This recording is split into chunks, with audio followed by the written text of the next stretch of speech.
A lot of YouTubers will supplement their videos with vlogs from their car, or they may do an entire video from their car, and there's good reason for it.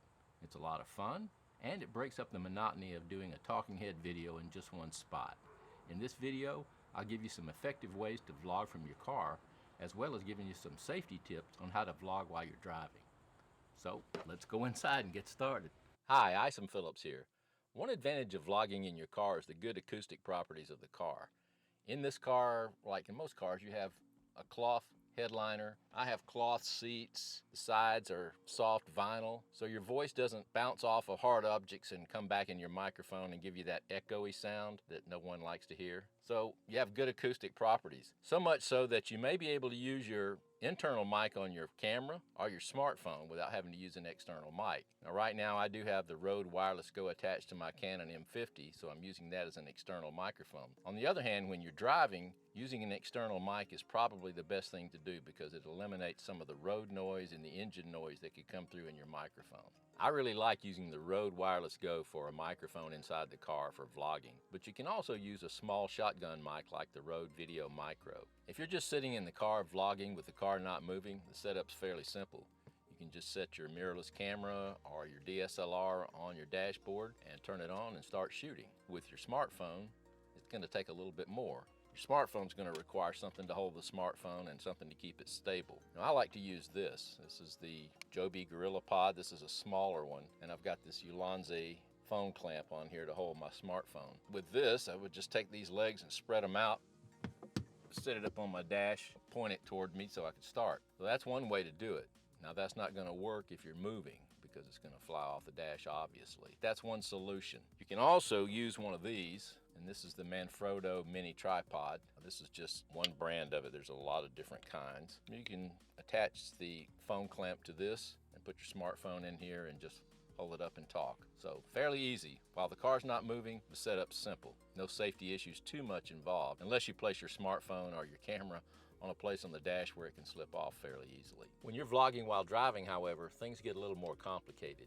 You need to find some way to mount your camera that keeps it secure and keeps it focused on you. So there's a couple of things you can use. Suction cups are a good option. I have a couple here. This one is made by Joby. It's got the same kind of arm as a GorillaPod, and it has a 1/4-20 mount on the top, so that way you can mount most any camera to it. One of the things that's a problem with suction cups is depending on the curvature of your windshield and how your dash is made, it makes it difficult to try to mount it on the windshield so that you have enough clearance to get a good field of view from your camera. So I found that to be a problem. The best cameras for this are probably GoPros and small cameras like point and shoot cameras if you can find the space to use them. Another option is the GoPro suction cup, and this is made specifically for GoPros. It's got the GoPro mount on it, and this one has several options. This one here is just the standard one where you can just mount the GoPro.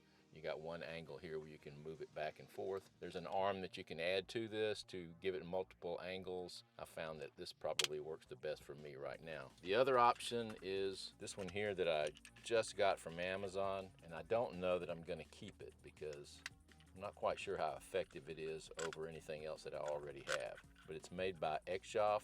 I think that's the name of it. It costs $20. And it's pretty much the same kind of thing. You just press this down and clamp it.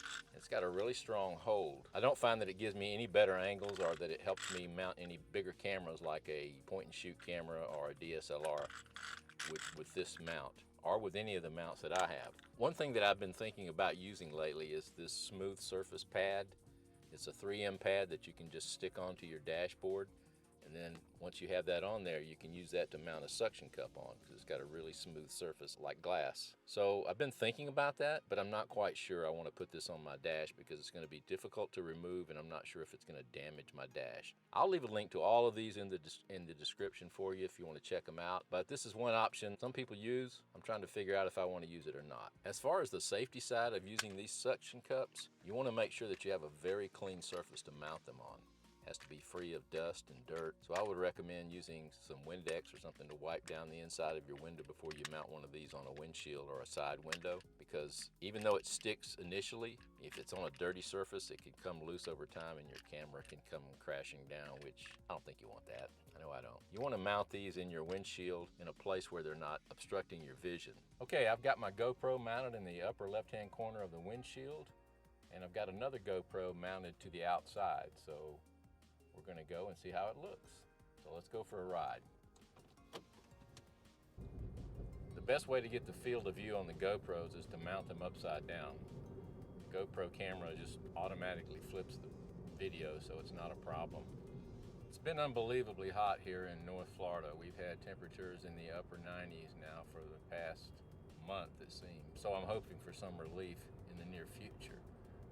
As you can see, this GoPro gives a nice video quality. I've got it on 1080p, 24 frames per second. One thing I want to mention, if you have a camera with a flip out screen, you probably don't want to have that flipped out while you're driving. It can be too much of a distraction.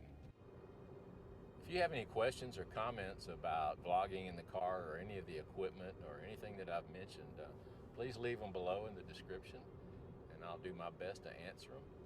Okay, almost at the end of our little journey.